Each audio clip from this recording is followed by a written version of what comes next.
As the NFL season kicks off tomorrow, many things are changing this year in sports media, betting, and more. Joining us now to discuss is Matt Higgins, co-founder and CEO of RSE Ventures. He's also the vice chairman of the Miami Dolphins. A lot of progress last year, but we won't focus on that. Matt, we're most excited about, I don't know, it almost feels like we're just at the cusp, at the very beginning of what sports is going to look like with the intersection with, I don't even know if I should call it gambling. It's just having skin in the game. I'm never gonna have a big bankroll, I don't think, that I make from putting $5 Don't on shortchange yourself. You could be an owner one day. I'm probably not going to get rich from DraftKings because the money seems to go one way, but I really love it and I really enjoy it. So that we're headed that way, are we not? Yeah, I think it's fascinating. So many things are happening at the same time. I mean, up until 2018, right, the leagues all took a very standoff approach to gambling. I remember back in my days at the New York Jets overseeing the business, I couldn't even do a deal with a state lotto entity. You know, that was considered persona non grata. Fast forward, I think 32 states, gambling is now legalized. 22 of them are active. So clearly gambling is here to stay. The NFL expanded its rules to allow more entities to advertise in games this year. So that's happening. At the same time, the sleeping giant, otherwise known as Amazon, who for years everyone thought would overpay for rights, has finally come out and started writing checks all over the world in really interesting strategic ways. While broadcasters around planet Earth have been reeling coming out of pandemic, Amazon has been able to benefit obviously through e-com adoption and is now using some of that revenue to go ahead and buy up some rights in a very strategic way. And then you have the NFT landscape all colliding at the same time this season.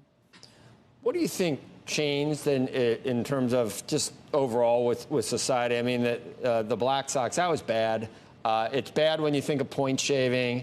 I guess Pete Rose, if you're managing the team, you probably shouldn't be, betting on it. I don't know if he bet against it or not, but we used to worry about the big money from gambling somehow seeping into outcomes or tainting the sport or something. And plus, we don't want a society, of course, every state has a lottery, doesn't it? We don't want a society where we're breeding people addicted to gambling. So how do we get over both of those things? And by the way, I don't adhere to either one of those things because I $5 and I'm happy and it's fun, right. And it makes me tune in. I'm watching. I hadn't seen a baseball game, much less a Reds game. I don't care who's playing now. If I have $5 on it, I'm watching the Tigers play the Pirates. Yeah, I think great point. It's not like suddenly gambling doesn't have its collateral damage in all sorts of horrible ways that have been reported for eons, right? I think the tipping point came through the internet, frankly, availability. To some extent, the people have spoken, right? The activity was taking place through offshore entities. It was just happening. And you combine that with the 2018 Supreme Court ruling and it became inevitable. But I do think as sports leagues all over the world race to embrace, or Europe, it was happening a long time prior to that in soccer, that we have to keep an eye on mitigation of the downside, right? And all the ills that come along with gambling. And I think the leagues have tried to strike a decent balance. Also to make sure your game broadcast is not inundated with, commercials nonstop for gambling. But it is a great point. Nothing's fundamentally changed about, gambling. It's just the availability of it through digital and the fact that people want to do it, including yourself with, DraftKings and whatnot. I haven't done any intra-game stuff with Twitter or anything, but I guess that's all possible. One of the things you're involved in, and there must be a lot of these. So tell me about, we only have 30 seconds, drone racing. That sounds... I'll give you the quick drone racing. I want to convert you. It's cool.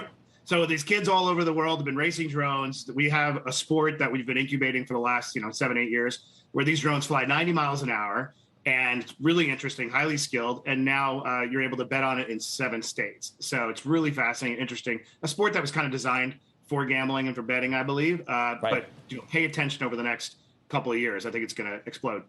I mean, it sounds really cool. If people watch people play video games, why wouldn't you want to watch people that are really good at flying drones at 90 miles an hour? Yeah. That's kind of cool. If someone's That's how I see it, right? Right. All right. Thanks, Matt. Shepard Smith here. Thanks for watching CNBC on YouTube.